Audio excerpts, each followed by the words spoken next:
शंखं चक्रं जलौकाम् दधतमृतं घटं चारुदौर्भिश्चतुर्भिः सूक्ष्मं स्वच्छातिरुद्यं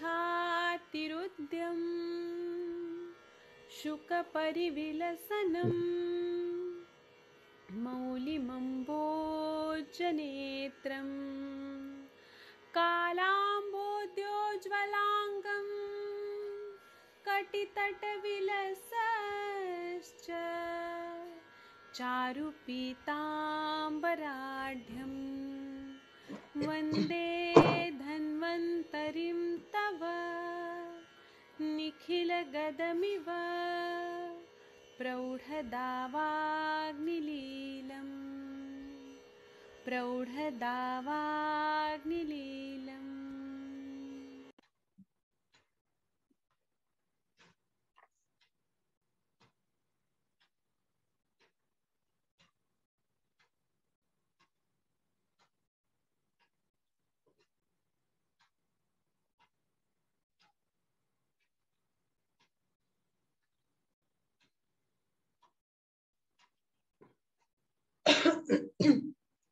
मैम नमस्कार। डॉक्टर पूजा मैम नमस्कार।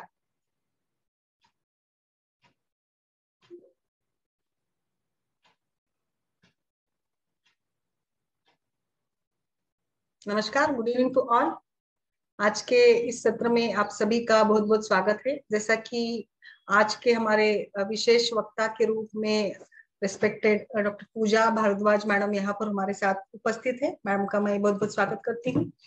तो जैसे आज का ये विशेष सत्र है, ये जो जनवरी माह है, ये जनवरी माह सर्वाइकल कैंसर अवेयरनेस के रूप में मनाया जाता है और इसी के उपलक्ष्य में हमने आज का ये सत्र रखा है। हमारे साथ उपस्थित है बहुत ही मतलब एक तरीके से अत्यंत सम्माननीय और जो आयुर्वेद के क्षेत्र में उन्होंने बहुत सारा योगदान दिया है, वैद्या पूजा भारद्वाज मैडम। हालांकि बहुत दिनों से मैं मतलब मैडम का लेक्चर रखना चाहती थी, बट अभी इसका शायद ये आज का अच्छा दिन आ गया है। तो मैडम काफी सीनियर रह चुकी है और अलग अलग पीटीएसआर डिपार्टमेंट में अलग अलग महाविद्यालयों में मैडम ने काम किया है। उनकी जो शिक्षा हुई थी या उनका स्नातकोत्तर अध्ययन जो है वो आयुर्वेद गुजरात आयुर्वेद विश्वविद्यालय जामनगर के लिए हुआ था। उन्होंने लोक सेवा आयोग की परीक्षा देकर प्राचार्य एवं अधीक्षक के पदों पर भी वो काम कर चुकी है। उत्तराखंड या उत्तर प्रदेश के विभिन्न क्षेत्रों में प्राचार्य के साथ साथ लगभग 3 वर्ष तक उन्होंने गढ़वाल विश्वविद्यालय श्रीनगर के यहाँ भी एक डीन के दायित्व का निर्वहन भी किया है। अपने जीवन काल में वो अनेक उपलब्धियों को हासिल कर चुकी है और लगभग 2 वर्ष तक उन्होंने नोडल ऑफिसर आयुर्वेद, तत्पश्चात प्रथम निदेशक आयुर्वेद तकनीकी एवं महानिदेशक आयुष उत्तराखंड सरकार में देहरादून में वो 2 वर्ष तक 10 वर्ष तक काम कर चुकी है। और फिर उक्त पदों पर रहते हुए वो प्रथम आयुर्वेद एवं यूनानी सेवा निदेशालय देहरादून की नियुक्ति हो चुकी है और देहरादून यूनिवर्सिटी के डेवलपमेंट में भी उनका काफी अच्छा योगदान रहा है। वर्तमान में भी वो हिमालयन आयुर्वेदिक कॉलेज एवं चिकित्सालय देहरादून में एक विशिष्ट प्रोफेसर के रूप में कार्यरत है। और मुझे लगता है कि मैडम का बायोडाटा इतना बड़ा है, उन्होंने काफी साल तक आयुर्वेद क्षेत्र में काम किया है। एक महिला होने के नाते बहुत ही गर्व की बात है कि हमारे साथ आज उपस्थित ये डॉक्टर पूजा भारद्वाज मैडम अत्यंत सम्माननीय स्पीकर के रूप में उपस्थित है और आज का उनका विषय है सर्वाइकल कैंसर और उससे जुड़े लाइफस्टाइल। तो महिलाओं में सर्वाइकल कैंसर का प्रमाण देखते हुए हमारे WHO या भारत सरकार ने भी इसके लिए खासकर अवेयरनेस प्रोग्राम्स डिक्लेयर किए हैं और ये इसी के चलते आज का ये सत्र अत्यंत उपयुक्त होगा। तो मैम बहुत बहुत स्वागत है आपका और आप अपना लेक्चर स्टार्ट कर सकती है। Thank you doctor Shilpa. नमस्कार। सबसे पहले तो हम आपका थैंक्स करना चाहेंगे, धन्यवाद करना चाहेंगे कि आपने अपने साथ जुड़ने का हमको अवसर दिया और सभी ऑडियंस हमारे जितने डॉक्टर्स हैं, जितने चिकित्सक हैं, या जो सुनने में इंटरेस्टेड हैं उन सब का हम स्वागत करते हैं, तहे दिल से शुक्रिया करते हैं। और एक ऐसे गंभीर विषय पे आज हम साथ में इकट्ठे हो रहे हैं कि जो कि बहुत ही इम्पोर्टेंट है, खासकर क्या लेडीज के लिए ही, क्योंकि सर्वाइकल कैंसर है तो वो लेडीज में ही होना है। जैसा कि आप सबको पता है कि जनवरी महीना जो है ये सर्वाइकल हेल्थ अवेयरनेस मंथ है, और इसको रिबन जो है इसका टील कलर्ड है, उससे रिप्रेजेंट किया जाता है। ये जो है second leading cause of death है इन वुमेन। फर्स्ट लीडिंग जैसे पता है आप सबको, breast cancer is the first leading cause, और लगभग हम इंडिया की बात करें तो लगभग 1 लाख महिलाएं हर साल इस बीमारी से, भयंकर बीमारी से प्रभावित होती हैं। उसमें करीब 70,000 की डेथ जो है वो हर साल हो जाती है। तो सोचने का विषय है कि बहुत ही गंभीर समस्या है ये, और हर 7 से 8 मिनट के बीच एक महिला की मृत्यु इस बीमारी की वजह से होती है। साथ ही इस कैंसर की विशेषता ये है कि इससे इजिली बचा भी जा सकता है। केवल एक यही कैंसर है जिसकी वैक्सीन उपलब्ध है, और इसका थोड़ा सा प्रिवेंशन। आपका स्क्रीन थोड़ा सा आप ये करेगी, थोड़ा सा मतलब पूरा दिखेगा थोड़ा, हाँ थोड़ा सा, हाँ yes yes yes, now better, ठीक है, यस।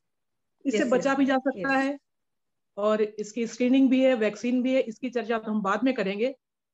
सबसे पहले हम बात करेंगे कि कैंसर होता क्या है और सर्वाइकल कैंसर किससे कहते हैं। तो जैसा आप सबको पता है, सभी चिकित्सक हो, कि एबनॉर्मल ग्रोथ ऑफ सेल, अगर सेल्स की कोशिकाओं की वृद्धि जो है अनियमित रूप से हो जाए तो ये कैंसर कहा जाएगा। और अगर ये वृद्धि, अनियमित वृद्धि जो है कोशिकाओं की सर्विक्स में होती है तो ये सर्वाइकल कैंसर कहलाएगा। सर्विक्स जैसे आपको सबको पता है कि क्या है। सर्विक्स जो है lower most portion of the uterus है। इसको गर्भाशय ग्रीवा भी कहते हैं, गर्भाशय मुख भी कहते हैं। तो इसमें होने वाला कैंसर जो है ये सर्वाइकल कैंसर है। एक हम बात करते हैं, जैसे मान लीजिए हमें कहीं चोट होती है, इंजरी होती है, तो सेल्स आके उस इंजरी को रिपेयर करना शुरू कर देते हैं, और जब वो रिपेयर पूरा हो जाता है तो सेल की ग्रोथ जो है वो आराम से अपने आप रुक जाती है। कैंसर में ऐसा नहीं होता, इसको बोलते हैं कॉन्टैक्ट इनहिबिशन। कॉन्टैक्ट इनहिबिशन जो होता है नॉर्मल, उसमें तो कॉन्टैक्ट इनहिबिशन होता है, लेकिन इसमें कॉन्टैक्ट इनहिबिशन बंद हो जाता है और सेल्स ग्रो करते रहते हैं, ग्रो करते रहते, ग्रो करते रहते, मल्टीपल टाइम्स, रुकते नहीं है वो। तो ये जो है बेसिक थ्योरी जो है ये कैंसर की है। अब हम थोड़ी शॉर्ट में बात कर लें, सबको पता होगा लेकिन आगे बताने में मुझे थोड़ा इजी रहेगा। बहुत शॉर्ट में एनाटॉमी एंड फिजियोलॉजी के बारे में बात कर ले कि जैसे पता ही है कि cervix lower most portion of the uterus है। इसके 2 पार्ट होते हैं, एक तो आउटर पार्ट होगा जो कि वेजाइना में रहेगा, एक कैनाल के अंदर होता है जो कि यूट्रो सर्वाइकल कैनाल बनती है, तो वो उसको बोलते हैं एंडोसर्विक्स। और आउटर पोर्शन जो है वो है एक्सोसर्विक्स। तो एक्सोसर्विक्स जो होता है it is line by squamous epithelium, और एंडोसर्विक्स है it is line by columnar या ग्लैंडुलर एपिथेलियम, तो this is known as the columnar epithelium. और एक होता है ट्रांजिशनल जोन जिसमें कि कॉलमनर भी होगा और स्क्वैमस एपिथेलियम भी होगा। तो दोनों जो जहां पे दोनों का ज्वाइंट आएगा एंडो एंड एक्सो का, तो वो जो होता है ट्रांजिशनल जोन होता है, और इसमें दोनों ही एपिथेलियम्स जुड़ते हैं साथ में। तो अगर हम बात करते हैं इसके बाद, ये तो हो गया हमारे थोड़ी सी एनाटॉमी के बारे में, इसको आगे जब हम बताएंगे तो थोड़ा क्लियर और होगा। इसके बाद आता है कॉजेस या रिस्क फैक्टर। हालांकि और भी होंगे लेकिन मोस्ट इंपॉर्टेंट कॉज जो है सर्वाइकल कैंसर का, that is HPV, human papilloma virus. Human papilloma virus जो है ये तो सेक्सुअली ट्रांसमिटेड डिजीज है, और लेडीज को, महिलाओं को तभी होता है जबकि वो सेक्सुअली एक्टिव होती है, उससे पहले इस बीमारी के होने के चांसेस नहीं होते हैं। तो ये तो रिस्क फैक्टर, तो वो फैक्टर्स हो गए। इसके अलावा भी होते हैं रिस्क फैक्टर की जो कि बीमारी को बढ़ा दे। Factors that increases the chance of developing cancer is known as the risk factor. तो रिस्क फैक्टर मेन क्या होंगे? फर्स्ट तो हमने बता दिया था, पॉजिटिव फैक्टर हो गया HPV। रिस्क फैक्टर और क्या होंगे? अर्ली सेक्सुअल एक्टिविटी, जो महिलाएं जिनकी शादी जल्दी हो जाए या सेक्सुअल एक्टिविटी उनकी जल्दी शुरू हो जाए, उन महिलाओं में ये बीमारी होने की संभावना बढ़ जाती है कि जिन्होंने अपना सेक्स जो है 16 एज से कम एज में या मीनार की शुरू होने के 1 साल के अंदर अगर उनकी सेक्सुअल एक्टिविटी शुरू हो गई है तो ये समस्या बढ़ सकती है। हमारे जैसे भारत देश में, जो कि विकासशील देश है, इसमें अभी भी शादी, भले ही एज उसकी 18 ईयर्स कर दी गई, लेकिन बहुत जगहों पे अभी शादियां बच्चों की कम एज में होती है, तो उनमें ये समस्या बढ़ सकती है। दूसरी हो सकता है कि मल्टीपल सेक्स पार्टनर हो, या तो महिला के मल्टीपल सेक्स पार्टनर हो या हस्बैंड के मल्टीपल सेक्स पार्टनर हो, दोनों में से किसी को होगी तो ये समस्या जो है एचपीवी की या कैंसर की बढ़ जाएगी। This is also risk factor. कोई जो है, अगर मान लीजिए एसटीडी है, सेक्सुअली ट्रांसमिटेड डिजीज है, चाहे एड्स है या और भी कोई है, सिफिलिस है, गोनोरिया है, एचआईवी है, तो अगर ये है तो इससे एचपीवी के चांसेस बढ़ जाते हैं, और एचपीवी चांसेस अगर बढ़ेंगे तो कैंसर के भी चांसेस बढ़ जाएंगे। नेक्स्ट कॉमन है मल्टीपल प्रेगनेंसी। जिन महिलाओं में 3, 4, 5 या इससे ज्यादा बच्चे होते हैं, उनमें एचपीवी संक्रमण होने की समस्या ज्यादा होती है, खतरा भी ज्यादा होता है। फर्स्ट प्रेगनेंसी जो है, अगर 17 साल की उम्र से पहले फर्स्ट प्रेगनेंसी हो जाती है तो भी महिला को सर्वाइकल कैंसर होने के खतरे बढ़ जाते हैं। ओरल कंट्रासेप्टिव, गर्भ निरोधक गोलियां हैं, उनका अगर लंबे समय तक 4, 5, 6, 7, 8 साल तक प्रयोग किया जाए तो उससे भी सर्वाइकल कैंसर होने के खतरे बढ़ते हैं। फैमिली हिस्ट्री है, अगर परिवार में माँ को या सिस्टर को कैंसर है, सर्वाइकल कैंसर है, तो भी किसी हद तक महिला में ये होने के खतरे बढ़ जाते हैं। एज, मोस्ट कॉमन तो एज है बिटवीन एज 20, वैसे तो 40 ईयर्स के बाद होता है, लेकिन 20 ईयर्स के बाद 20 से 50 एज में कभी भी हो सकता है। स्मोकिंग, अगर कोई महिला स्मोकिंग करती है तो उसको कैंसर होने का खतरा अन्य महिलाओं से जो स्मोकिंग नहीं करती है उससे दुगना खतरा हो जाता है। तो स्मोकिंग इज, क्योंकि टोबैको जो होता है, कुछ जो इसके बाई प्रोडक्ट्स होते हैं दैट इज कैंसरोजेनस होते हैं, और वो कैंसर सेल को डैमेज कर देते हैं और कैंसर डेवलप करने में हेल्प करते हैं। डाई इथाइल एस्टिलवेस्ट्रॉल का यूज अगर प्रेगनेंसी के दौरान किया जाए तो होने वाले बच्चे में, जो अगर लड़की है तो उसमें कैंसर के खतरे बढ़ जाएंगे। इम्यून सिस्टम वीक है, चाहे किसी भी कारण से कोई गंभीर बीमारी है, क्रोनिक डिजीज है, कुछ भी है, अगर लेडी का इम्यून सिस्टम वीक है तो नेचुरली अगर इम्यून सिस्टम वीक होगा तो कोई भी बीमारी जो है अपना प्रभाव जल्दी छोड़ देगी। एचपीवी तो वैसे ही बहुत नोटोरियस है, कभी न कभी कोई अक्सर महिलाएं जो है एचपीवी से संक्रमित होती हैं, लेकिन अच्छी बात यह है कि केवल इसके 100 स्टेन से ऊपर हैं, लेकिन कुछ स्टेन, 4-5 स्टेन है, वही हाई रिस्क में आते हैं, तो ये आप काफी हद तक ठीक भी हो जाता है। लो सोशियो इकोनॉमिक स्टेटस है, अगर महिला बहुत गरीब परिवार को बिलोंग करती है, उसकी आर्थिक स्थिति बहुत अच्छी नहीं है, तो भी जो है वो कैंसर होने का चांसेस रहते हैं। हर्पिस, अगर महिला को हर्पिस हुआ है तो वो उसको भी ये बीमारी, कैंसर सर्विक्स होने के खतरे बढ़ेंगे। इसलिए बढ़ते हैं कि जो हर्पिस जो होता है वो इसको प्रमोट करता है और BRCA1 BRCA2 को डैमेज करता है। अभी मैं बताऊंगी आपको BRCA1 BRCA2 क्या होता है। इसको डैमेज करता है, उसकी वजह से कैंसर होने का खतरा बढ़ जाता है। और पुअर जेनाइटल हाइजीन अगर है तो भी खतरा इसका बढ़ जाता है। अब इसमें अगर हम देखते हैं कि स्मोकिंग, आपने सुना होगा कि स्मोकिंग, सभी जानते होंगे स्मोकिंग से तो लंग कैंसर का खतरा रहता है, स्मोकिंग से सर्वाइकल कैंसर कहाँ से रिलेटेड हो जाता है, लेकिन smoking is the most common risk factor of the cervical cancer.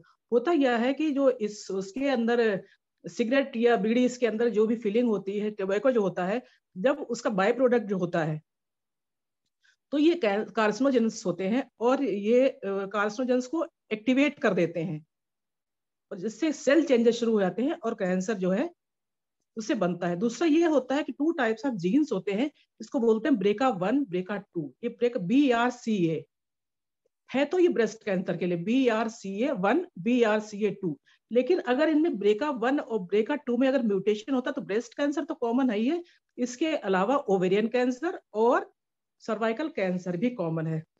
तो BRCA1 BRCA2 जो होते हैं ये सेल की ओवर ग्रोथ या एबनॉर्मल ग्रोथ को रोकने का काम करते हैं नॉर्मली, लेकिन अगर इनमें म्यूटेशन होता है तो ये इनकी कैपेसिटी कम हो जाती है टोबैको की वजह से, जो उसका कार्सिनोजेंस होते हैं उसकी वजह से जो एबनॉर्मल सेल ग्रोथ को रोकने की कैपेसिटी वो कम हो जाती है और कैंसर डेवलप हो जाता है। जब हमने जेनाइटल हर्पिस की बात की थी तो हर्पिस सिंप्लेक्स वायरस, सबको पता है हर्पिस सिंप्लेक्स वायरस से हर्पिस होती है, और ये भी BRCA1 BRCA2 को कम कर देता है। लॉन्ग टर्म ओरल कंट्रासेप्टिव की बात हमने अभी की थी कि इससे भी जो है सर्वाइकल कैंसर के खतरे बढ़ते हैं, क्योंकि इससे सर्वाइकल म्यूकस बढ़ता है और जो कि प्रमोट करता है प्रोलिफरेशन को और over growth of the cell को जो है वो प्रमोट करता है। अब हम बात करते हैं कि ये तो हो गया हमारे रिस्क फैक्टर। ये रिस्क फैक्टर तब काम आएगा कि जो रिस्क फैक्टर है उन्हीं रिस्क फैक्टर को आगे अगर हम चल के उसको कम कर लेंगे तो रिस्क कम हो जाएगा, दैट इज प्रिवेंशन होगा।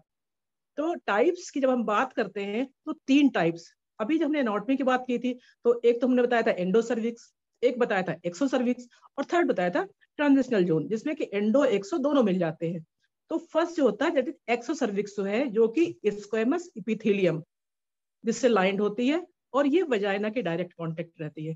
तो इसमें होने वाला कैंसर जो होता है उसको बोलते हैं स्क्वेमस सेल कार्सिनोमा। क्योंकि स्क्वेमस सेल है इसलिए ये है स्क्वेमस सेल कार्सिनोमा, और ये मोस्ट कॉमन है, that is 80 to 90% of patient में जिनमें सर्वाइकल कैंसर है उनमें स्क्वेमस सेल कार्सिनोमा होगा 80 to 90%। और क्योंकि ये तो डायरेक्ट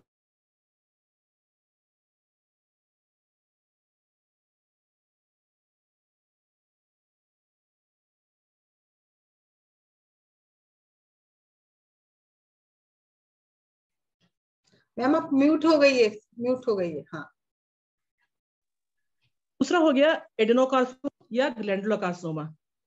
जो एडेनोकार्सिनोमा जो है वो एंडोसर्विक्स में होता है, जो कॉलमनर एपिथेलियम जो है उसमें जब कार्सिनोमा होता है तो उसको बोलते हैं ग्लैंडुलोकार्सिनोमा या एडेनोकार्सिनोमा।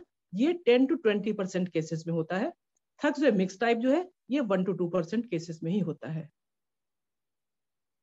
साइन सिम्टम्स की अगर हम बात करते हैं तो अर्ली स्टेज में साइन सिम्टम्स नहीं हो सकते, पेशेंट फिट होगी, लेकिन जब थोड़ी सी स्टेज आगे बढ़ती है तब उसमें हो सकता है अनयूजुअल वजाइनल ब्लीडिंग।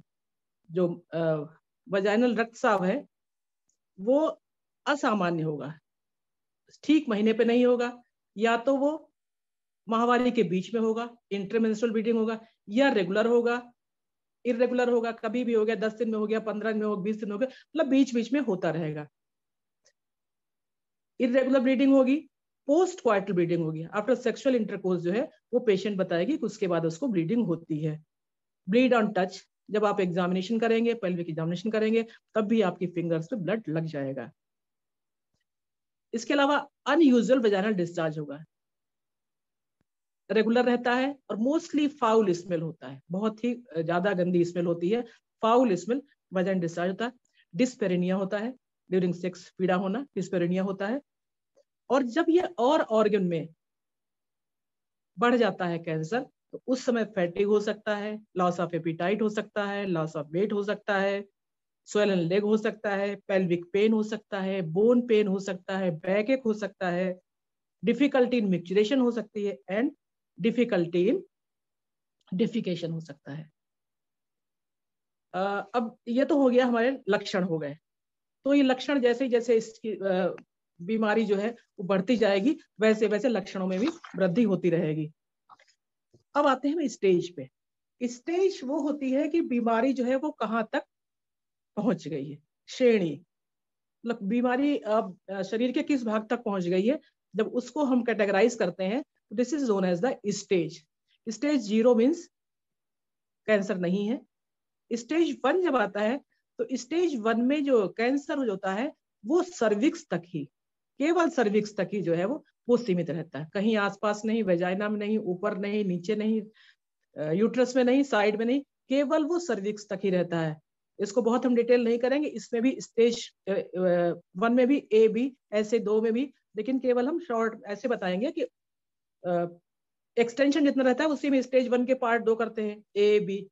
ऐसे स्टेज 2 होता है, इसमें upper portion of the vagina, upper 2/3 वो इफेक्टिव होता है, क्योंकि सर्विक्स तो अपर 2/3 में, ऊपर में ही ज्यादा कॉन्टेक्ट रहती है, तो जो अपर 2/3 पोर्शन वेजाइना का जो है वो प्रभावित होता है। तो सर्विक्स में हो गया और एक कैंसर फैल के जो है वो अपर 2/3 वेजाइना तक भी आ गया, नीचे नहीं आता है, ऊपर भी नहीं होता, और भित्तियों में भी, पार्श्व में भी, पेल्विक वॉल में नहीं होता है।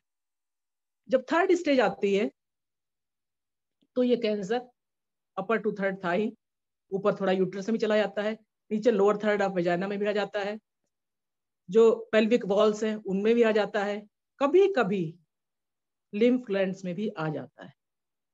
लेकिन जब 4th स्टेज आती है तो ये पेल्विस को क्रॉस कर देता है। डिस्टेंट मेटास्टेसिस भी हो सकती है, रेक्टम में भी आ सकता है, उसके म्यूकोजा को इन्वॉल्व कर सकता है, ब्लडर म्यूकोजा को भी इन्वॉल्व कर सकता है, मतलब पूरी बॉडी में कहीं भी ये फैल सकता है। और इसके फैलने के या तो डायरेक्ट कांटेक्ट होगा, या लिम्फेटिक होगा, या ब्लड चैनल होगा। इन सबसे जो है ये स्टेज 4 में ये कैंसर पूरी बॉडी में फैल जाता है। तो इस देख सकते हैं हम लोग कि अगर जितनी ही अर्ली हम इसको डायग्नोस कर लेंगे, उतना ही ट्रीटमेंट में सुविधा होगी, उतना ही मरीज को हम बचा लेंगे, उसको अच्छी लाइफ दे लेंगे। और जितना ही डिले होगा इसमें, उतना ही बीमारी कठिन होती जाएगी और गंभीर रूप धारण करती जाएगी। अब हम आते हैं डायग्नोस्टिक प्रोसीजर पे। डायग्नोस्टिक प्रोसीजर क्या हो सकते हैं? पहले तो एक तो हिस्ट्री टेकिंग होगी, पेशेंट आएगी आपके पास, अपनी मतलब बताएगी हिस्ट्री से क्या तकलीफ है, एज देखेंगे उसकी, आप पैरिटी देखेंगे, उसकी सोशियो इकोनॉमिक स्टेटस देखेंगे। जैसे हिस्ट्री आप लेते हैं वो जनरल हिस्ट्री देंगे तो काफी कुछ हिस्ट्री से ही जब पेशेंट आता है और बताएगा कि इसको इरेगुलर ब्लीडिंग है, या कोई पेशेंट आपके पास आई है उसको मीनोपॉज हो चुका है और उसको जो है ब्लीडिंग फिर शुरू हो गई है। तो मीनोपॉज के बाद ब्लीडिंग कोई भी जो होती है वो यूजुअल नहीं होती है। फिजिकल एग्जामिनेशन करेंगे आप, पेशेंट अगर लेट स्टेज कैटेक्सिक हो सकती है, वीक भी हो सकती है, स्वेलन लेग भी हो सकता है उसको। फिर उसके बाद आप पेल्विक एग्जामिनेशन करेंगे। पेल्विक एग्जामिनेशन में भी पीवी करके क्लियर होता है कि आप जब फिंगर उससे सर्विक्स से टच होंगी तो ब्लीड ऑन टच होगी। और बाकी सर्विक्स की कंसिस्टेंसी, जो सर्विक्स का शेप जो होना चाहिए लाइट पिंक होता नॉर्मल, ये रेड होगा, स्पॉट होंगे, सरफेस भी उसकी इरेगुलर होगी, ब्लीड ऑन टच होगी, इस टाइप का अगर आप स्पेकुलम एग्जामिनेशन करेंगे उससे भी हेल्दी सर्विक्स और अनहेल्दी सर्विक्स में अगर आपने डिफरेंशिएट कर लिया है तो आपको थोड़ा सा क्लियर हो जाएगा कि इसको जो है कैंसर की तरफ ये बढ़ रही है। जब एक बार आप क्लियर होते हैं कि इसको कैंसर हो रहा है या डाउट करते हैं, तब फिर इसमें आप और आगे एग्जामिनेशन कराएंगे, उसे पैप स्मीयर कराएंगे। पैप स्मीयर जो होता है वो एक वुडन स्पैचुला से सर्वाइकल म्यूकस को थोड़ा सा जो सिक्रीशंस होते हैं उसको लेते हैं और उसकी लैब इन्वेस्टिगेशन कराते हैं और उसमें देखते हैं पैप स्मीयर में कोई अनवांटेड या एबनॉर्मल सेल तो नहीं है। अगर नहीं है तो इसका मतलब पेशेंट को कैंसर की कोई अभी डर नहीं है, और अगर है तो फिर उसके फर्दर इन्वेस्टिगेशन हम शुरू करते हैं। तो उसे ब्लड टेस्ट तो नॉर्मल सब करा ही लेते हैं, सीटी स्कैन कराते हैं, एमआरआई कराते हैं, एक्सरे चेस्ट कराते हैं कहीं लंग्स में तो नहीं गया है, पेट स्कैन कराते हैं, कॉल्पोस्कोपी कराते हैं। जब हम स्टेजिंग करना अगर हम चाहते हैं तो उसके लिए हमें और भी इन्वेस्टिगेशन चाहिए होता है, जैसे कि प्रोक्टोस्कोपी, इसके अलावा कॉल्पोस्कोपी, ये सब हमें करना होता है कि हम देख लें ब्लडर में, रेक्टम में, इन सब में जो है ये फैल तो नहीं रहा है। अभी जब इतना खतरनाक कैंसर है तो इसको हमें रोकने की व्यवस्था भी करनी चाहिए। तो जो अगर हम देखते हैं कि एचपीवी एक कारण है कैंसर होने का, लेकिन एचपीवी से सभी को तो नहीं हो जाता है। एचपीवी तो बहुत लोगों को संक्रमित करता है, लेकिन जिसमें को संक्रमित करता है उसका शायद 2-3% ही लोगों को कैंसर होता है, और उसके बाद भी, इतना होने के बाद भी लाखों की संख्या में मरीज पहुंच जाते हैं। तो अगर कुछ और भी कारण है जो इसको कैंसर को प्रभावित कर सकते हैं, अगर उन पे हम थोड़ी सी बंदिश लगा लें, थोड़ा सा रोक लगा लें, तो इससे प्रिवेंशन हो सकता है। जो लगभग 100 या इससे ऊपर है इसके स्टेन्स, उसमें 16-18 जो है वो हाई रिस्क में आते हैं। मोस्टली जो एचपीवी इन्फेक्शन होता है वो इससे ही होता है। और लाइफ में कुछ और भी कारण, जैसे इन्वायरमेंट हो गए, लाइफ स्टाइल हो गई, तो ये कुछ कारण जो होते हैं ये सहायक होते हैं कैंसर को उत्पन्न करने में। तो इन्वायरमेंट जो है वो तो, जो वातावरण है उसको तो हम बहुत नहीं चेंज कर सकते हैं कि हमें इसी में रहना है, लेकिन अपनी लाइफ स्टाइल को तो हम जरूर चेंज कर सकते हैं। खान पान व्यवस्था चेंज कर सकते हैं, हम कैसे रहते हैं, इन सबको चेंज किया जा सकता है। यही एक डिजीज है जिसको कि स्क्रीन एंड ट्रीट अप्रोच जो है कैंसर को होती है, बाकी किसी कैंसर में स्क्रीन एंड ट्रीट अप्रोच नहीं है, ये केवल ट्रीट अप्रोच ही होती है। तो एक यही कैंसर, ये अच्छी बात है कि इसको जो है हम स्क्रीनिंग कर सकते हैं। तो सबसे पहले तो हम जीवन शैली में परिवर्तन करें अपना। अगर हमें इस कैंसर से बचना है, इस डेडली डिजीज से हमें बचना है, अपने भारत को बचाना है, देश को बचाना है, तो सबसे पहले तो हम जीवन शैली में अपने परिवर्तन करें। तो उसमें क्या है, अवॉइडिंग रिस्क फैक्टर, जो हमने रिस्क फैक्टर बताए हैं उन सबको जहां तक हो सके, जहां संभव हो सके, ठीक है, मल्टीपल पार्टनर मत रखो। अर्ली एज में ये माँ बाप की जिम्मेदारी बनती है कि बच्चों की शादी जो है वो लड़कियों की जल्दी ना करें, तो अर्ली एज में मैरिज ना करें, अपने पार्टनर के लिए लॉयल रहें, परिवार को सीमित रखें, पहला बच्चा बहुत जल्दी ना करें, कम एज, जब तक एज ठीक ना हो जाए, 21 साल से ऊपर ना हो जाए तब तक पहला बच्चा ना करें। तो कुछ चीजें ऐसी हैं जिनको कि हम चेंज कर सकते हैं और इस कैंसर से बच सकते हैं। तो avoid risk factor, increase protective factor, जो फैक्टर्स जो है कैंसर को रोकने में मदद कर सकते हैं उनको हम अपने जीवन में उतारें, उनको हम लाएं और उनको बढ़ाएं। रेगुलर एक्सरसाइज करें, योगा करें, प्राणायाम करें, मेडिटेशन करें, बॉडी को फिट करने के लिए और रिलैक्स रखने के लिए, और अपने वेट को कंट्रोल रखें जिससे कि हम हेल्दी रह सके। ऐसी चीजें जिनसे हम समझते हैं कि इनसे कैंसर हो सकता है, उन चीजों से हम बचें।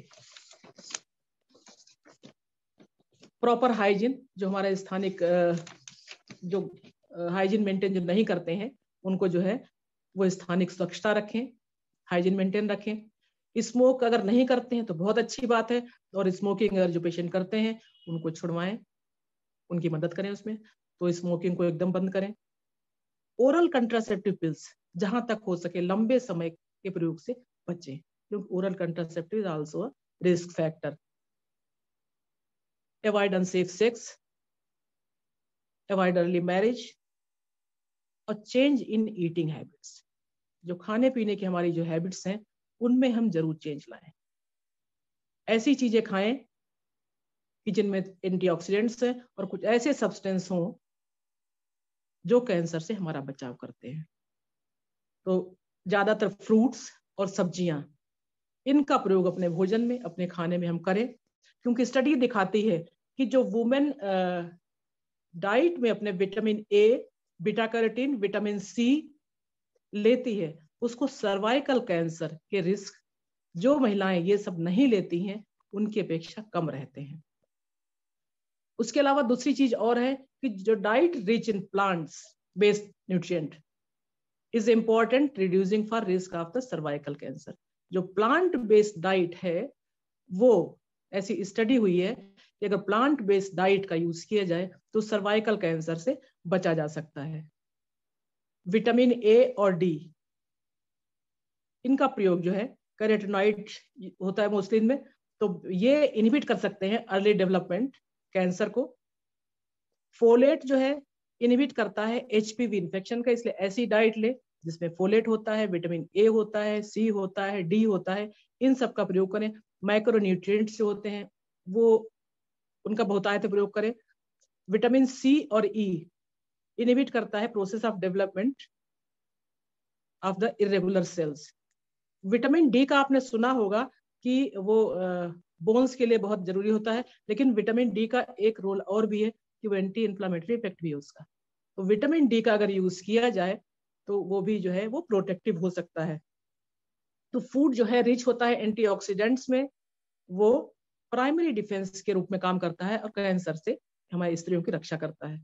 तो anti inflammatory diet, diet high in antioxidants, carotenoids, flavonoids, folate, जो कि फ्रूट्स और वेजिटेबल में काफी होता है, वो बॉडी को फिट रखने के लिए और एचपीवी इन्फेक्शन को से फाइट करने के लिए, उससे लड़ने के लिए काफी अच्छा हो सकता है। और सेल के जो टर्न होते हैं कैंसरस में कन्वर्ट होते हैं, उनको कन्वर्ट होने से वो रोक सकता है। अब आएगी बात वेजिटेबल हम क्या लें, तो जो भी डार्क ग्रीन, जो फ्लेवोनॉइड की बात की है, जो पिगमेंट है वो एक एल्गी, उसमें उसकी वजह से जो डार्क ग्रीन, रेड, ऑरेंज सब्जियों के रंग होते हैं वो होते हैं। तो इस टाइप की सब्जियां, फल अगर हम यूज करें तो उनमें जो हमने जितने इनकी सबकी माइक्रो न्यूट्रिएंट्स की और इनकी एंटीऑक्सीडेंट्स की बात करी है, ये सारे आपको मिलेंगे। तो डार्क ग्रीन होंगी, डार्क येलो होंगी, ऑरेंज होंगी, और क्रूसीफेरस वेजिटेबल्स इसमें कि ब्रोकली आ जाएगी, पत्ता गोभी आ जाएगा, फूल गोभी आ जाएगा, ये क्रूसीफेरस वेजिटेबल्स में आ जाएंगी। इनका जो है काफी मात्रा में यूज किया जाए तो अच्छा रहेगा। कैरेट हो गया, टोमेटो हो गया, ब्रोकली हो गया, स्पिनच हो गया, स्वीट पोटैटो हो गया, ये सब जितने भी फल हैं और सब्जियां हैं ये एंटीऑक्सीडेंट्स में और जिन सब की बात की ए, डी, ई, सी सब में काफी रिच होती हैं। और एप्पल, पोमीग्रेनेट, अनार जो है वो हो गया, एंटी इन्फ्लेमेटरी इफेक्ट होता है। वाटरमेलन हो गया, पपाया हो गया, पपाया में लाइकोपिन बहुत अच्छे अमाउंट में होता है जो कि एंटी कैंसरस है वो। और स्वीट पोटैटो जो है बीटा कैरोटीन होता है, ये भी काफी इफेक्टिव होता है। इसके अलावा ये तो हो गई डाइट। रेगुलर पैप स्मीयर, ये भी प्रिवेंशन के लिए बहुत जरूरी है। यहाँ पे तो डाइट हो गया, एक्सरसाइज हो गई, फिजिकल एक्टिविटी हो गई। इसके अलावा अब क्या, रूटीन एग्जामिनेशन जो है इसमें पैप स्मीयर जो है वो बहुत जरूरी होता है। ये 21 साल के बाद हर महिला को 3 साल में एक बार अवश्य कराना चाहिए। सिंपल सा टेस्ट होता है, आउटडोर प्रोसीजर होता है, बस स्पेचुला से थोड़ा सा जो है वो सर्विक्स का म्यूकस सिक्रेशंस ले लेते हैं और उसकी जांच करते हैं। और अगर देखते हैं उसमें HPV है, ये चेंजेज हैं, सेल्स चेंजेज हैं, तो फिर आगे प्रोसीड करते हैं। और नहीं है तो फिर पेशेंट को 3 साल बाद फिर बुलाते हैं। कुछ लोग इसको हर साल भी कराते हैं, लेकिन 3 साल में जो है ये एडवोकेट किया गया है। इसको पैप स्मीयर जो है कब कब नहीं करना चाहिए, ये ड्यूरिंग मेंस्ट्रुएशन नहीं करना चाहिए। जब आप पेशेंट को बुलाएं पैप स्मीयर के लिए तो उसको मेंसेस नहीं उस समय होना चाहिए। उसने डूचिंग न करी हो एटलीस्ट 48 आवर्स में, बजाय डूचिंग न करी हो। उसके सेक्सुअल रिलेशंस हस्बैंड के संग न बने हो करीब 72 आवर्स तक। तो इन 3-4 चीजों का ध्यान रखना चाहिए। कोई भी उसने लोकल ऑइंटमेंट वगैरह न लगाया हो तो। और अच्छा ये हो कि मेंसेस होने के करीब 1 हफ्ते बाद जो है वो पेशेंट अपना एग्जामिन कराए पैप स्मीयर का, तो ज्यादा रिपोर्ट जो सही आती है। 2 नई अप्रोच आई हैं सर्वाइकल कैंसर को रोकने के लिए। एक तो ये है HPV vaccination to prevent infection in younger women. जो नई लड़कियां हैं मतलब उनमें इन्फेक्शन रोकने के लिए जो HPV वैक्सीनेशन आया है। और दूसरा आया है HPV डिटेक्शन। एक तो वैक्सीनेशन है और दूसरा डिटेक्शन है। डिटेक्शन जो है वुमेन एजेड ओवर 30 ईयर्स, जो महिलाएं 30 साल से ऊपर की हो चुकी हैं, उनमें HPV इन्फेक्शन हुआ तो नहीं, उसका डिटेक्शन भी करने की नई टेक्निक इमर्ज हुई है, वैक्सीनेशन एंड डिटेक्शन। तो डिटेक्शन जो है, जैसे ये हम स्क्रीनिंग करते हैं, इसमें पेपनिकुलर स्मीयर जो बनाते हैं, इसी में साथ में उसका भी HPV डिटेक्शन भी हो जाता है। और अगर HPV नेगेटिव भी है और स्क्रीनिंग जो कराई है हमने पेपनिकुलर के लिए वो भी नेगेटिव है, तो लेडी को 5 साल तक जो है दोबारा कराने की जरूरत नहीं पड़ती। एवरी 5 ईयर जो है वो इन चीजों को करा सकती है। फिर आप पूछेंगे कि ये कब तक कराते रहने से, क्या जिंदगी भर चलेगी? नहीं, जिंदगी भर नहीं चलेगी। आफ्टर एज ऑफ 60 ईयर्स जो है, अगर आपकी 3 पीछे की ये रिपोर्ट्स जो है वो नॉर्मल है, तो फिर उसके बाद कराने की आवश्यकता नहीं होती, क्योंकि मानते हैं कि फिर सेक्सुअल एक्टिविटी वैसे जो है कम हो जाती है, तो इसके चांसेस वैसे भी कम रहेंगे।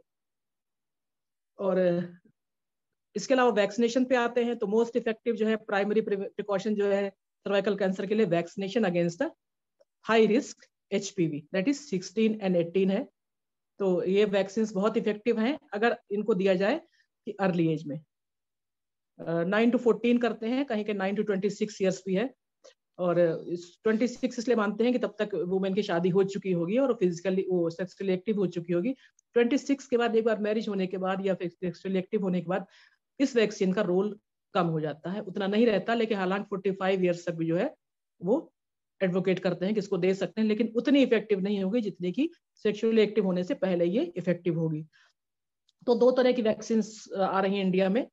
एक तो है क्वाड्रीवेलेंट है और एक है बाइवेलेंट है। क्वाड्रीवेलेंट जो है वो 4 HPV के अगेंस्ट काम करती है, 6, 11, 16 और 18। और बाइवेलेंट जो है वो 16 और 18 के अगेंस्ट काम करती है। जो क्वाड्रीवेलेंट है वो इसको बोलते हैं गार्डसिल नाम से आती है, और जो 2 के बाइवेलेंट है वो सर्वारिक्स नाम से आती है। तो अगर इसको वैक्सीनेशन को लिया जाए प्रॉपर एज में, इन अर्ली टीन्स में, बिफोर 26 या 9 to 15 जो है आइडियल एज है, तो हम अपनी बच्चियों को, अपनी महिलाओं को इस कैंसर रिस्क 90% तक बचा सकते हैं। तो आइडियल एज 9 to 15 ईयर्स है। एक डाउन स्टेजिंग स्क्रीनिंग भी WHO ने शुरू की थी, ये 1986 में, डाउन स्टेज स्क्रीनिंग। इसमें हेल्दी सर्विक्स को और अनहेल्दी सर्विक्स को, जो हेल्थ वर्कर हैं उनको आइडेंटिफाई करना सिखाया जाता है, डाउन स्टेज स्क्रीनिंग। इसमें हेल्दी सर्विक्स जैसे आपको पता ही है कि उसको अगर आप देखेंगे अपीयरेंस जो है पिंक कलर होगा और इसका शेप जो होगा वो राउंड शेप होगा, शेप जो उसकी होगी स्मूथ होगी और it will not bleed on touch. वहीं पे अगर देखा जाए तो इसका रंग जो है, जो अनहेल्दी होगी वो रंग लाल होगा, पिंक की जगह लाल होगा, और उसमें रेड कलर के, व्हाइट कलर के स्पॉट से होंगे, और सरफेस पे घाव होंगे या कोई रेगुलर ग्रोथ वगैरह आपको मिल सकती है, और it will bleed on touch, ये आपको जो है वो ब्लीड करेगी। तो ये तो हो गया वैक्सीनेशन के बारे में। अब हम आ जाते हैं ट्रीटमेंट पोर्शन पे। तो ट्रीटमेंट पोर्शन जो है वो डिपेंड करेगा स्टेज पे कि कब जो है कैसे किया जाए।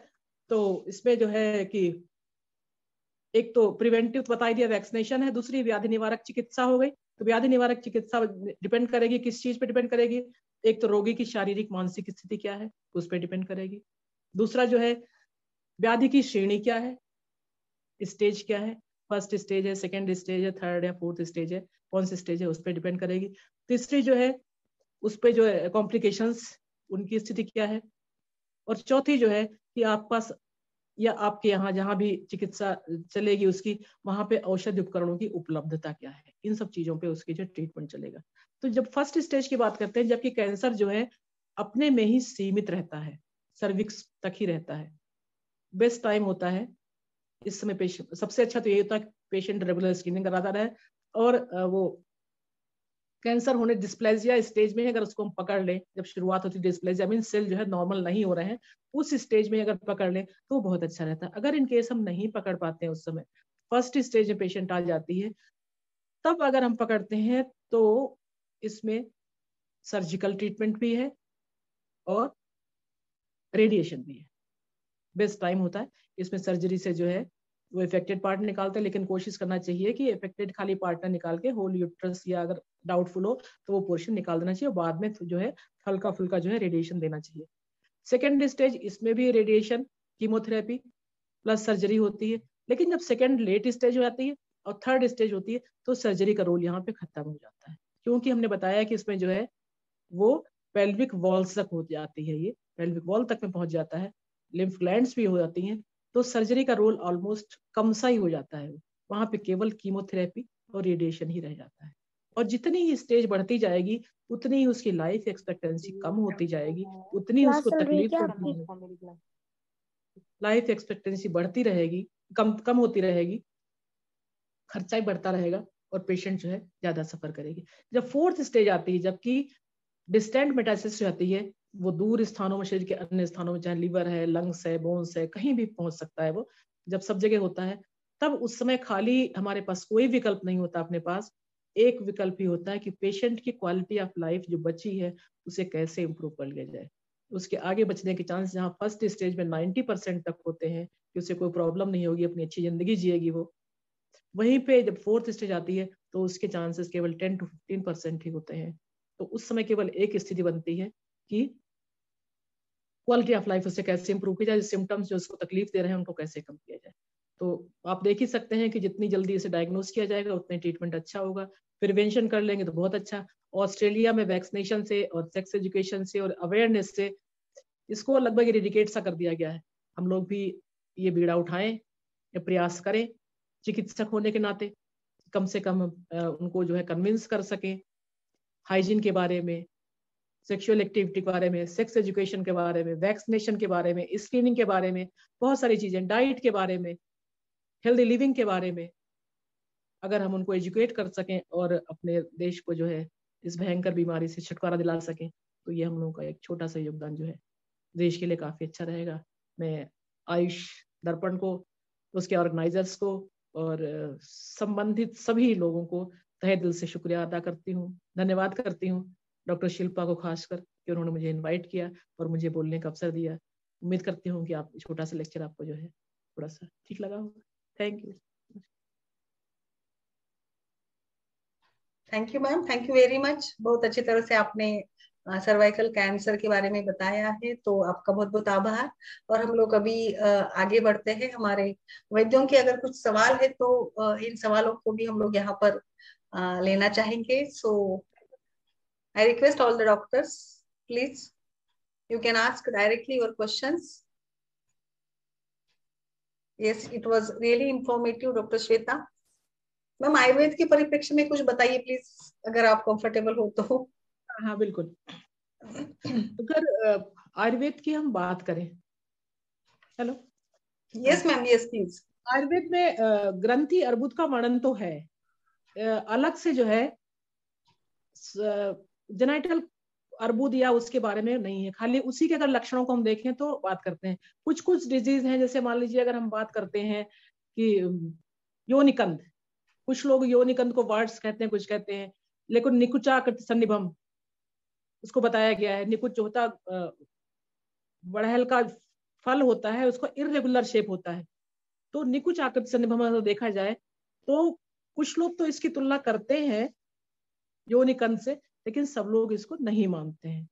कुछ लोग खाली लक्षण पे, जब जहाँ पे देखते हैं कि अश्रक दर है वहां पे या जो रक्त दुष्टि है उसमें जो फाउल ल्यूसनिंग यहाँ डिस्चार्ज होता है, उससे कहते हैं कि इसके लक्षण हो सकते हैं। तो बहुत क्लियर तो नहीं कह सकते हैं, और अर्ली स्टेज में अगर है तब तो इसको हम सोच सकते हैं, लेकिन बहुत गंभीर अवस्था में अगर पहुंच जाता है तो मेरे हिसाब से पेशेंट के संग रिस्क नहीं करना चाहिए अगर हम बहुत कॉन्फिडेंट नहीं है तो।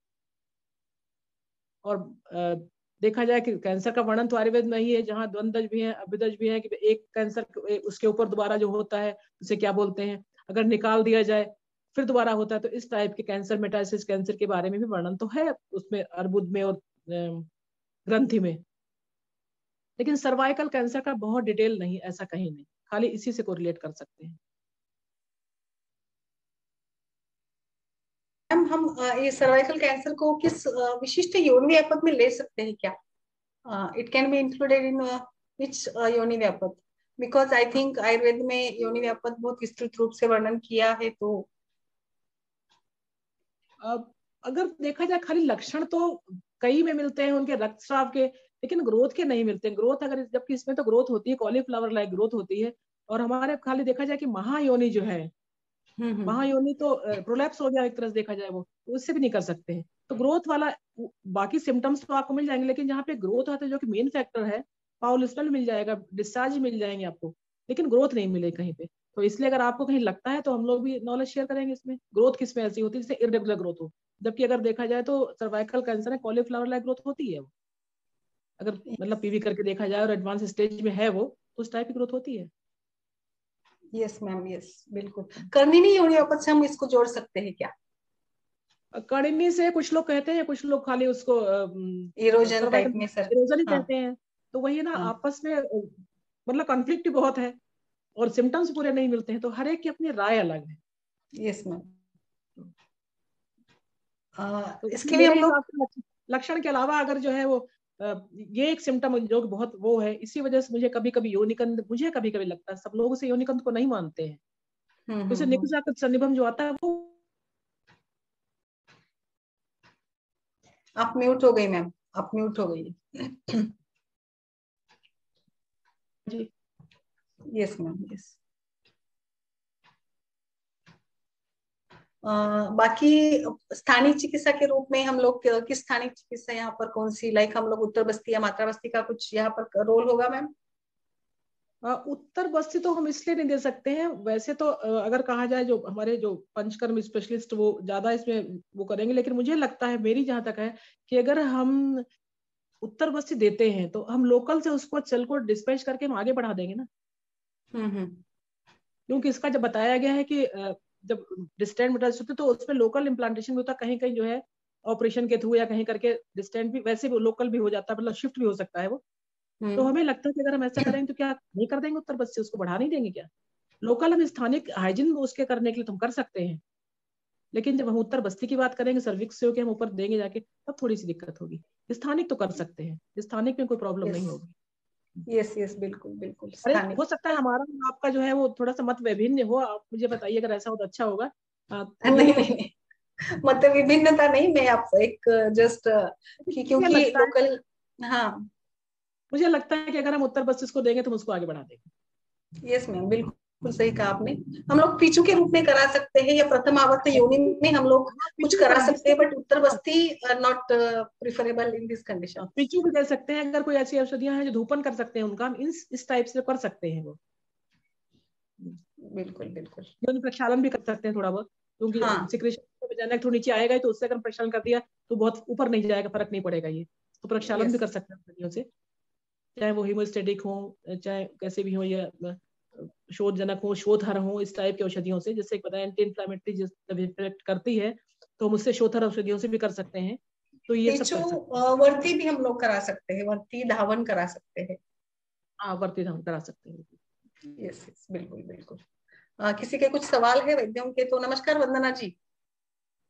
वंदना नमस्ते पाठक मैम, शिल्पा मैम। कैसी है? प्रणाम मैडम। कैसी है? नमस्ते। कुछ वंदना मैं सही कैसी हूँ हो? एकदम, बिल्कुल ठीक है मैडम। मुझे आपकी क्लास याद आती है कि जब भी आप क्लास उठाती थी तो कभी भी जैसे टीचर्स नोट्स लेकर आते हैं और उसमें से पढ़ के लिखते हैं, तो आपको सारे श्लोक और सब डायरेक्ट क्लास में पूछते ही आप बोर्ड पे लिखना शुरू कर देती थी और धारा प्रवाह बोलना शुरू करती थी मैडम। आज श्लोक नहीं सुनाए मैंने जानबूझ के।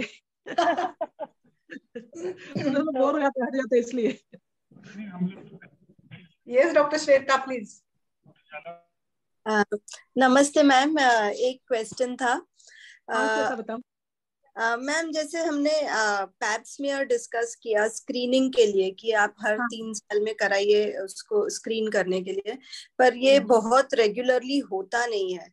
तो मैम क्या सिम्टम्स हमको देखने चाहिए कि हाँ अब तो आपको कराना ही है, कि एक डाउट है and we want you to go for the pap smear, तो ऐसे क्या सिम्टम्स हमको ध्यान में रखने चाहिए? कोशिश तो करनी चाहिए कि हम उसको करा लें। अगर नहीं करा सकते, एक तो अगर वाइट डिस्चार्ज इसको रेगुलर हो रहा है और if it is foul smelling है या वाइट डिस्चार्ज ज्यादा हो रहा है और मेंसेस अगर इररेगुलर है कैसा भी, तो उसमें हमको लापरवाही नहीं करनी चाहिए। अगर इंस्टेंट मेंस्ट्रुअल ब्लीडिंग हो रही है या मोनोपॉजन पेशेंट है, उसमें थोड़ी बहुत ब्लीडिंग हुई है, चाहे भले किसी कारण से, और बहुत सारे कारण हैं ब्लीडिंग के, लेकिन फिर भी हमें इसे एक्सक्लूड कर लेना चाहिए उन स्थिति। अगर ब्लीडिंग अगर अनयूजुअल है या वाइट डिस्चार्ज अनयूजुअल है, मान लीजिए ठीक है, बीच में 12 to 14 डेज जो है जिससे ओव्यूलेशन होता है उसमें थोड़ा सा सिक्रीशन बढ़ता है, दैट इज नॉर्मल डिस्चार्ज। लेकिन अगर इसके अलावा हो रहा है, ज्यादा हो रहा है, पेशेंट खुद अनईजी फील कर रही है, तो जरूर करा लेना चाहिए।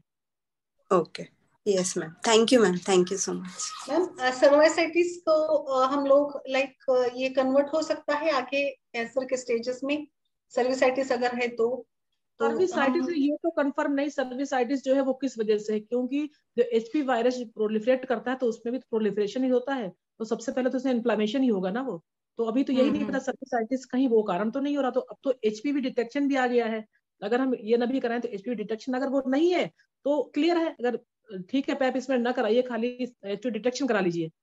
अगर नहीं है तो 5 साल के लिए कोई प्रॉब्लम ही नहीं, आप ट्रीट करिए, क्योंकि ये एचपीवी वायरस जो होता है आज सेक्सुअल वो हुआ कांटेक्ट हुआ कल हो जाएगा ऐसा तो है नहीं, 10 साल लगते हैं इसको डेवलप होने में। तो इसकी मतलब कैंसर का देखा जाए तो ये एक बहुत पॉजिटिव पॉइंट है कि इसे बहुत लंबा टाइम हमको मिलता है।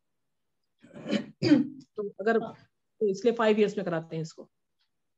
यस मैम, बिल्कुल। मैम आपके अनुभव के आधार पर आप ऐसे कुछ कह सकती है कि वर्किंग वुमेन्स में ये ज्यादा होता है ड्यू टू लाइफस्टाइल पैटर्न और घरेलू महिलाओं में कम, ऐसा कुछ आपका?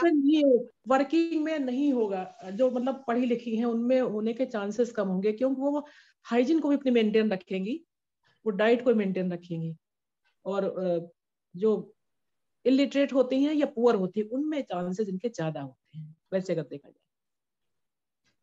यस, बिल्कुल बिल्कुल। और सर्वाइकल कैंसर का दूसरे किसी कैंसर से कुछ परिणाम या एज ए सेकेंडरी या ऐसे कुछ है मैम आपके अनुभव में? नहीं, सेकेंडरी तो इसके जो फिर यूट्रस तक जाता है तो वही होगा, बाकी लिवर में पहुंचेगा, ये लंग्स में पहुंचेगा, तो खतरनाक तो है। बाकी सबसे पहले इसका इफेक्ट तो किडनी पे ही आता है, क्योंकि ब्लड जो है जब इन्वॉल्व होगा और बैक प्रेशर होगा, उसके जो है यूरिन इनकॉन्टिनेंस वगैरह होना, ये सब होना, तो इसमें ज्यादा प्रॉब्लम आएगी, फिर फेशुला वगैरह बनना, तो इस मतलब ज्यादा खतरनाक हो जाता है ये। कैंसर तो कोई भी खतरनाक है, ये कुछ ज्यादा ही हो जाता है। अगर जैसे कि fertile age, yes ma'am, fertile age में अगर समझो डिटेक्ट हो जाता है तो पेशेंट कैन कंसीव, या फिर उसको चांस लेना चाहिए लाइक इशू के लिए, बच्चे के लिए?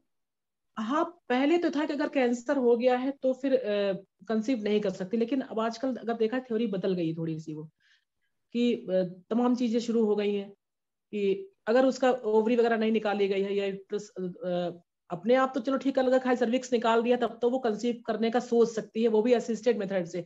नॉर्मल तो नहीं करेगी वो, क्योंकि अगर सर्विक्स कैंसर हो गया और उसको हमने कैसे निकाल दिया फर्स्ट स्टेज में और वो प्रेगनेंसी का प्लान कर रही है, तो नॉर्मल तो नहीं होगा, लेकिन असिस्टेड हो सकती है। इसके अलावा वो सेरोगेसी वगैरह के लिए कर सकती है, IVF के लिए कर सकती है। नॉर्मल तो नहीं कहा जाएगा उसको। वो भी अब जब इतना डेवलप हो गया है इसका, IVF वगैरह का काफी डेवलप हो गया, इसका 60-70% सक्सेस रेट भी शुरू हो चुकी, सेरोगेसी का भी काफी वो हो गया, तो चांसेस बढ़ गए। लेकिन ये भी बहुत एक्सपेंसिव होता है, हर एक को तो अफोर्ड भी नहीं कर सकता इस चीज को। बस ये अगर देखा जाए अपने इंडिया इस देश में कितने लोग अफोर्ड कर पाएंगे इसको, सेरोगेसी को और IVF को, जो कि पुअर कम्युनिटी में पाया जाता है, तो इसमें थोड़ा सा डिफिकल्ट हो जाता है। Yes ma'am, yes. और मैम जैसे आयुर्वेद में तो स्टेजेस के बारे में वर्णन नहीं किया है, तो हम लक्षणों के आधार पर ही समझे, या हमें वहां पर आधुनिक चिकित्सा शास्त्र का ही आधार लेना पड़ता है? वो तो फिर हमें वही करना पड़ेगा, वहाँ स्टेज नहीं है वो। जी बिल्कुल। और किसी के कुछ सवाल हो तो प्लीज, नहीं तो हम लोग यहाँ पर रुक जाते हैं। अगर कुछ सवाल नहीं है किसी वैद्यों के तो please. Doctor Rachna ji, doctor Ajay, doctor Sudhir sir, doctor Shweta, doctor Sarita, doctor Gautam, doctor Swati, Shailaja, doctor Preeti, नमस्कार सभी को। Yes yes please. Good evening ma'am. Good evening, please मैं डॉक्टर बताइए। पंकज शर्मा बोल रहा हूँ। यस यस पूछिए। मैम मेरे पास एक पेशेंट है लेडीज 58 इयर्स, और उनको सर्वाइकल कैंसर है जी। तो उनको मैम उनको कहना है कि सफेद सफेद सा मतलब बदबूदार पानी आता रहता है, कंटिन्यू आता रहता है। तो मैंने त्रिफला चूर्ण से उसका पानी से प्रक्षालन करवाया, नीम के पानी से प्रक्षालन करवाया, कुछ आराम मिला है।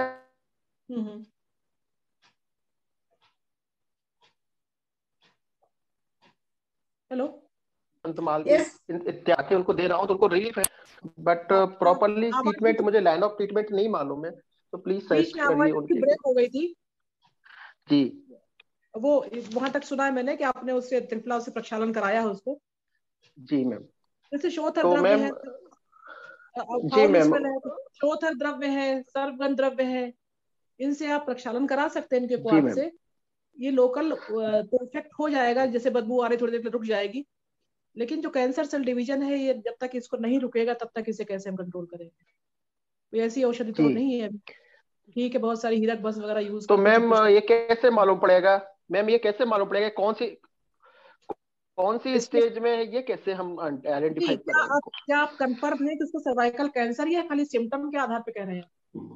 जी मैम, वो मेरे पास एलोपैथी डॉक्टर के पास, वो गायनेकोलॉजिस्ट के पास गए थे, तो उन्होंने उसकी डायग्नोसिस बना के दिया है कि सर्वाइकल कैंसर है इनको, और उन्होंने कहा था कि ये ठीक नहीं होगा, पर हम कुछ दवाएं दे रहे हैं। उन्होंने बायोप्सी कराया था, उसके आधार पे उन्होंने बताया। तो फिर वो कहा ठीक नहीं होगा, तुमने अभी स्टेज की बात की थी, स्टेज 4 है ना, तो इसका मतलब उनको डिस्टेंट मेटास्टेसिस हो चुकी है, तो वो लाइफ जो है वही हमने कहा क्वालिटी ऑफ लाइफ इंप्रूव करने वाली बात हो जाती है अगर उनका ठीक नहीं होगा तो। जी मैम। तो मतलब जो प्रॉब्लम्स है उसको तो ना हो। अभी ये स्टेज तो अभी कुछ कंफर्म नहीं बता पा रहे हैं वो डॉक्टर भी कि कौन सी स्टेज है। आपको तो फिर उसमें आगे इन्वेस्टिगेशन कराना पड़ेगा, कॉल्पोस्कोपी कराना पड़ेगा, है ना, प्रोक्टोस्कोपी कराना पड़ेगा, या कुछ नहीं तो कम से कम MRI करा लीजिए उसको। जी मैम। MRI करा लीजिए, एक्सरे चेस्ट एक सिंपल सा करा लीजिए कि लंग्स वगैरह में तो नहीं है, इतना तो कोई भी करा सकता है ना, MRI करा लीजिए तो क्लियर हो जाएगा। मैंने उनका USG कराया था, तो उनके रीनल में सिस्ट है, किडनी में सिस्ट है। अच्छा, अपनी सिस्ट का कारण तो कैंसर है या उससे पहले सिस्ट है, ये इसका नहीं पता सकता, क्योंकि किडनी में भी उसका जो है इफेक्ट जाएगा, पहले जाता है वो। बाकी एक बार उसको करा लीजिए, MRI करा लीजिए या CT स्कैन करा लीजिए। मैम पेशेंट का मेन कंप्लेंट यही रहता है कि ये पानी कब बंद होगा, ये इसमें थोड़ा, तो इसके लिए कुछ मैम बताइए कि जो उनका लगातार कंटिन्यू सिक्रीशन बना रहता है उसको कैसे रोका जाए। इसको एक तो धावन आप कर लीजिए, जी, त्रिफला क्वाथ से कर लीजिए, नींब क्वाथ से कर लीजिए। त्रिफला से मैम मैं 2 महीने से करा रहा हूँ कंटिन्यू, कंट्रोल तो हुआ है, पहले से बहुत कम हुआ है, बट उनका कहना ये रहता है कि जैसे नॉर्मली लेटे हैं तो कोई दिक्कत नहीं, जैसे ही हम करवट बदलते हैं बाई करवट से लोध्र चूर्ण से करा लीजिए, और बाकी उसको जो है आप नॉर्मली लेटते हैं पीठ के बल तो नहीं होता है जी। बाकी उसको पंचवल्कल यूज कर सकते हैं मैम हम लोग, पंचवल्कल का भी अच्छा रिजल्ट आएगा। पंचवल्कल कर सकते हैं, और खाने में आप उससे त्रिभंग दे सकते हैं, प्रवाल है, उदरांतक है, और कुछ जो है जो इम्यूनिटी एनहेंस करे मेडिसिन है ना, जी उनको दे सकते हैं आप। जी मैम। जनरल है ना, आयुर्वेद में जनरल च्यवनप्राश है या कोई गिलोय सब तो है, जो जी इसको मुक्ता भस्म है। जी मैम। बाकी हीरक और सोने का तो पता नहीं क्या एज उसकी क्या है और किडनी की क्या स्थिति होगी तो हम तो बहुत नहीं कहेंगे है ना, लेकिन मुक्ता भस्म जो है ये सब दे सकते हैं उसको आप, जो थोड़ी इम्यूनिटी एनहेंस करे। इसको दे सकते हैं आप, आंवले का ज्यादा यूज कर सकते हैं। अगर वैसे नहीं कर सके, जूस ना पी सके, तो च्यवनप्राश वगैरह ले सकती है। अभी पी सकती है, काफी अच्छा हेल्थ है उनका। अच्छा तो कोई अच्छा। इशू नहीं, वैसे तो खा पी रही है, बहुत अच्छी तो तंदुरुस्त है, मुझे फिर कोई लगता दिक्कत नहीं नहीं। कि इतने आगे स्टेज में होगा वो, अगर आप हाँ, बता रहे हैं। चंद्र प्रभावती जी भी ट्राई कर सकते हैं मैम हम लोग यहाँ पे, कांचनार गोकुल चंद्र प्रभावती या कुछ एंटी वरुण इन्फ्लेमेटरी आदि। जो भी करेंगे वो इफेक्ट आएगी थोड़ा सा।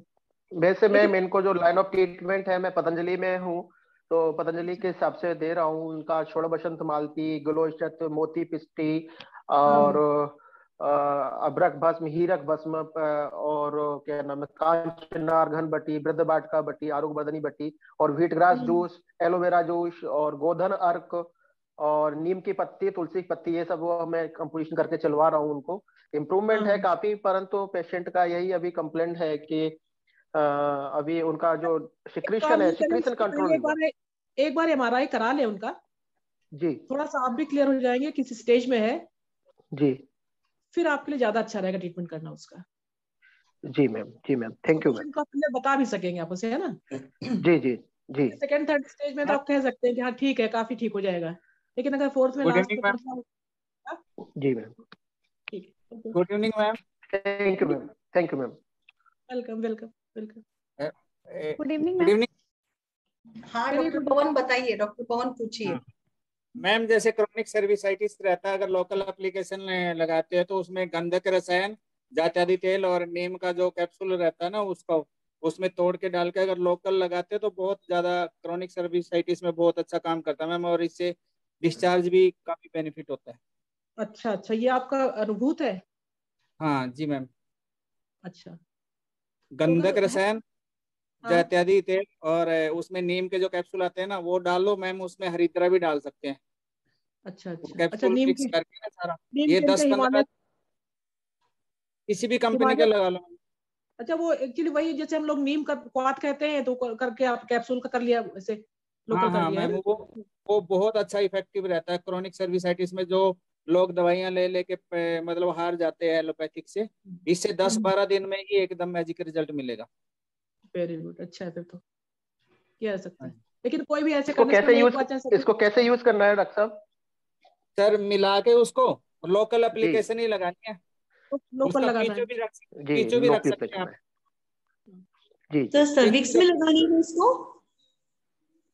Speculum hello. से लगा दीजिए अगर ऐसा है तो, स्पेकुलम से, हाँ तो वो पीछो या तो पिचू में ऐसे लपेट कर दीजिए, या फिर स्पेकुलम के लोकल वैसे टच कराइए फिर।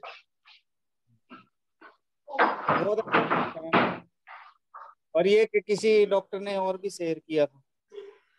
अच्छा अच्छा। जी मैम। डॉक्टर रचना आप पूछना चाहती है कुछ? Yes ma'am. हाँ प्लीज। प्रणाम मैम। हाँ खुश रहिए। मैम मेरा क्वेश्चन ये था, एक्चुअली मैंने वैसे तो थोड़ा लेट ज्वाइन किया था, लेकिन फिर भी मैं पूछना चाह रही थी कि पैप स्मीयर क्या रिलायबल होता है सर्वाइकल कैंसर डायग्नोसिस करने के लिए? 100%। एक्चुअली पैप स्मेयर कोई वो एक्चुअली ऐसे मैम मेरे पास एक, केवल स्क्रीनिंग है एक, ये है ना। हाँ तो जी उसमें ये जी देखा, जी सेल्स मान लीजिए कैंसर सेल बने, वो जो है वो शेड ऑफ होते रहते हैं, तो जो हम वहां से जी जी हाँ आते हैं वो देखते हैं नॉर्मल सेल जी है या नॉर्मल सेल है, केवल यही देखना तो होता है। हाँ हाँ तो आप क्या बता रही थी, बताइए। जी मैम। कोई पेशेंट बता रही, कोई पेशेंट आपके पास आई? हाँ मैम, एक्चुअली एक पेशेंट थी, पोस्ट मेनोपॉजल पेशेंट थी, उसको हल्का सा ब्लीडिंग हुई थी, तो मैंने उसको स्क्रीनिंग के लिए बोला, मैंने उसको बोला कि पैप स्मेयर करवा ले, तो बहुत अच्छी लैब से करवाया था, लेकिन वो नेगेटिव आया उसका, मतलब उसमें कैंसर सेल्स नहीं बताए थे उन्होंने। लेकिन बाद में मेरे पास 15-20 दिन के बाद आई, तो उसको टच ब्लीड था, तो मैंने उसको फिर से इन्वेस्टिगेट कराया, तो उसको सीए सर्विक्स निकला, और 15-20 दिन के अंदर ही उसको डेवलप हो गया और टच ब्लीड शुरू हो गया, इसलिए मैंने पूछा था। उसकी रिपोर्ट फॉल्स रही वो। हाँ हाँ जी जी मैम, रिपोर्ट बस सही यही नहीं पूछ है। रही थी। ठीक है, thank you ma'am, thank you. Anjana ma'am नमस्कार, बहुत दिनों के बाद। नमस्कार मैम, नमस्कार नमस्कार। पूजा मैम को भी नमस्कार। जी मैम, नमस्कार मैम। जी जी मैम, कैसी है बताइए आपका बस मैम सेकंड जोड़। बढ़िया बढ़िया मैम, सब ठीक ही है। थोड़ा सा फ्री हुए तो हमने कहा जरा जुड़ते हैं आपके साथ। जी यस यस, बहुत दिनों के बाद आई। Yes yes. जी मैम। तो बहुत बहुत आभार मैम आपका। बहुत अच्छा है, आपने सभी जो भी सारे सवाल थे उनका बहुत अच्छे से जवाब दिया है। और मुझे लगता है एक हमारे सभी वैद्यों का कॉन्फिडेंस भी बढ़ेगा, और किस प्रकार से इस स्थिति में, कैंसर जैसे स्थिति में, हमें खान पान के बारे में या आयुर्वेद उपचार या एलोपैथी उपचार को कैसे एक साथ जोड़कर हमें पेशेंट को बेहतरीन से बेहतरीन लाइफस्टाइल या लाइफ स्पैन कैसे उसको बढ़ाना है, इसके बारे में आपने बहुत अच्छी विस्तारित रूप से यहाँ पर जानकारी दी है। तो अंजना मैम, आप आभार प्रदर्शन कीजिए, डॉक्टर अंजना सक्सेना। जी मैम, नमस्कार मैम। ऐसा पूजा मैम को मेरा बहुत बहुत चरण अरे वाह, आज सभी हमारे यहाँ पे कामिनी मैम भी आ गई, देखिए। कामिनी मैम को वरिष्ठ नमस्कार। गायनोकोलॉजिस्ट यहाँ पर आ रहे हैं। नमस्कार मैडम। नमस्कार मैम। नमस्ते, कैसी है? ठीक है मैडम, बढ़िया, बिल्कुल ठीक है मैम। आप कुछ बताइए कामिनी मैम, सर्वाइकल कैंसर में आयुर्वेद परिप्रेक्ष्य में। हाँ मैडम बताइए बता आप। देंगी। मैडम बताएंगी मैडम। आज तो मैं सुनने के लिए ज्वाइन हुई हूँ। ठीक है, नहीं मैडम तो सीनियर है, उन्होंने तो काफी अच्छे से बताया है। बता दिया मैडम ने? हाँ, हो गया ना, 5:30 बजे से शुरू हो गया था सेशन, पूरा हो गया, अच्छा हमारा डिस्कशन भी हो अच्छा गया अच्छा है। अच्छा अच्छा, हाँ ठीक है ठीक है ठीक है। मैं अभी अभी आई, मैंने कहा चलो मैं ज्वाइन हो लेती हूँ। अच्छा अच्छा, ठीक है। अंजना मैम कंटिन्यू कीजिए फिर। जी मैम, नमस्कार मैम। नमस्ते पूजा मैम। नमस्ते डॉक्टर नमस्ते कामनी। जी मैम, नमस्ते कामनी। और मैम कामनी मैम को भी मेरा नमस्कार मैम। बहुत अच्छा, हम बहुत मूड बनाए हुए थे आज। आपका भी खैर फेसबुक पे हम फिर से सुनेंगे इसको। आपका तो जो भी होता है लेक्चर, मैं कोशिश करती हूँ कोई मिस ना हो। थोड़ा सा एक्चुअल हम कॉलेज में थोड़ा सा एडमिशन्स वगैरह शुरू हो गए पीजी वाले, तो उसी में थोड़ा सा समय लग जाता है, थोड़ा लेट हो गए थे। लेकिन हम सुनेंगे, अभी बैक करेंगे उसको फिर से एक बार, उसमें जाएंगे फेसबुक पर तो। लेकिन बहुत अच्छा लगा और बहुत अच्छा टॉपिक भी है। जैसे हम लोग सभी जानते हैं कि जनवरी का पूरा महीना जो है वो हम लोग सर्वाइकल कैंसर मंथ के रूप में मना रहे हैं। तो इसीलिए इसमें अवेयरनेस, और इसके अलावा जो हमारा आयुर्वेद परिदृश्य क्या हो सकता है, आयुर्वेद में हम कैसे हेल्प कर सकते हैं। तो आपका जरूर से, आपके जो वाक्य रहे होंगे वो आप वाक्य रहे होंगे, और आपने बहुत अच्छे से हम सबके को बताया होगा, और हम लोग की नॉलेज के कहीं ना कहीं से जरूर से उसमें कुछ बढ़ेगा। और अभी कल फिर मैडम के साथ एक छोटी सी सेमिनार है, उसमें मैडम फिर कल फिर मैडम का प्रवचन सुनने को मिलेगा। उसमें कामनी मैम भी रहेंगी। हाँ तो वही बहुत वही। अच्छा, हाँ बहुत अच्छा रहेगा। तो उसमें भी हम लोग सब रहेंगे। और सर्वाइकल कैंसर सच में एक बहुत इस समय का जो है ज्वलन एक समस्या है। पेशेंट को पता ही नहीं चल पाता है, और 10 मिनट, 10 दिन, 15 दिन, 20 दिन के बाद ही कभी कभी इतनी अर्ली स्टेज में हम लोग को डिटेक्ट हो जाता है। और उसके लिए भी, और उसके डॉक्टर के लिए भी, और उसकी फैमिली मेंबर्स के लिए भी, सबके लिए ये बहुत बड़ी एक समस्या के रूप में आता है। तो इसको बस एक ही बात कहेंगे कि जितना जल्दी हम इसको आइडेंटिफाई कर लें, और उतनी जल्दी इसका ट्रीटमेंट स्टार्ट कर लें, उतनी ही जल्दी हम इसकी लाइफ भी सेव कर सकते हैं। तो अर्ली एज पॉसिबल इसका डिटेक्शन बहुत जरूरी है। और इसी ध्येय के कारण हमें लगता है कि इस तरह का ये मंथ पूरा बनाया जा रहा है कि सर्वाइकल कैंसर पे सबका ध्यान केंद्रित हो। और कहीं ना कहीं हम माइंड में, किसी भी पेशेंट को गायनिकोलॉजिकल एग्जामिनेशन करते समय हम हमारे माइंड में रहना चाहिए कि हमें जो भी जरूरी जांचें हैं, चाहे वो पेप स्मेयर हो, चाहे बायोप्सी हो, उसके हिसाब से हमें उसको करवा लेना ही चाहिए। और उसके अलावा उसको डिटेक्ट करके उसका प्रॉपरली ट्रीटमेंट करना ही चाहिए, जिससे पेशेंट की लाइफ को सेव कर सके। इसी के बाद, इसी सब के बाद में सब बड़े बड़े गुरुजन लोग हैं, बड़े लोग हैं। और मैं अपनी बारी को विराम करती हूँ, और मैं एक बार फिर से पुनः सुनूंगी मैम, जरूर से। नमस्कार मैम, नमस्कार आप सभी व्यक्तजनों को, नमस्कार। आप लोगों ने इतना समय दिया। आयुष दर्पण नित्य हम लोग के लिए कुछ नया नया नॉलेज का एक खजाना खोलता रहता है। और इसमें शिल्पा मैम का तो उसमें बहुत बड़ा योगदान है। मैडम ने पूरा स्त्री प्रसूति विभाग को एकदम संभाल के रखा हुआ है, और बहुत अच्छे अच्छे पॉइंट्स पे डिस्कशन होते रहते हैं। कभी डायरेक्ट, कभी इनडायरेक्ट, हम लोग जुड़े रहते हैं मैडम इससे, और सुनते रहते हैं। बहुत अच्छा लगता है आपके साथ। धन्यवाद मैम, बहुत बहुत धन्यवाद। नमस्कार।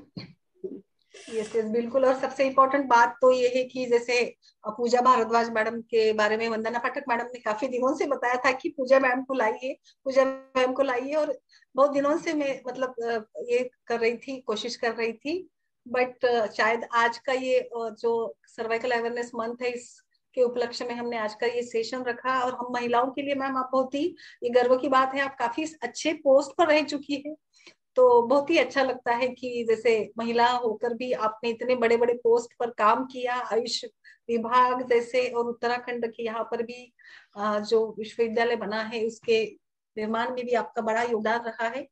तो बहुत बहुत आभार वंदना मैडम। कुछ बताइए वंदना जी। मैडम ने हमारे झांसी का जो स्त्री प्रसूति विभाग था उसमें जान भर दी, और हम लोगों को इतने अच्छे से वो पढ़ाती थी। प्रैक्टिकल भी जो भी केस आते थे जिसमें उसके ऊपर हम लोगों को उन्होंने वो शांति कुंज को बिलोंग करती थी, तो कभी भी इमोशंस नहीं करती थी, पर जितने इनएविटेबल केसेस आते थे उसको कैसे हैंडल करना है, योनि व्यापद, मतलब मैडम का पूरा कमांड था।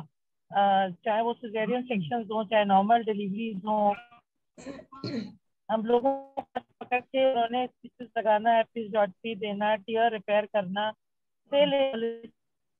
जब हम लोगों की ड्यूटी लगती थी तो हम लोग ड्यूटी हो ना हो हम मैडम के पास बैठ के सीखा करते थे। और सबसे बड़ी बात ये है कि मैडम की मुझे एक बात बहुत अच्छी लगती थी कि वो कभी भी नोटबुक लेके क्लास में कभी नहीं आए लेक्चर लेने, और हम लोग के इंस्पिरेशन था कि हम लोग भी उनको इसी तरीके से सब याद करके सुरक्षा परफॉर्म करें जैसे कि हमारी मैडम थी। और यही नहीं, उन्होंने केवल स्त्री प्रसूति विभाग को उन्होंने जान चुकी थी, उन्होंने ये कैसे अपने अपनी पावर को करना चाहिए।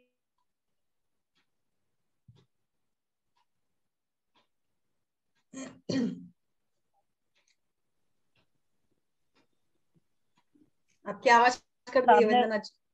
आवाज कट रही है।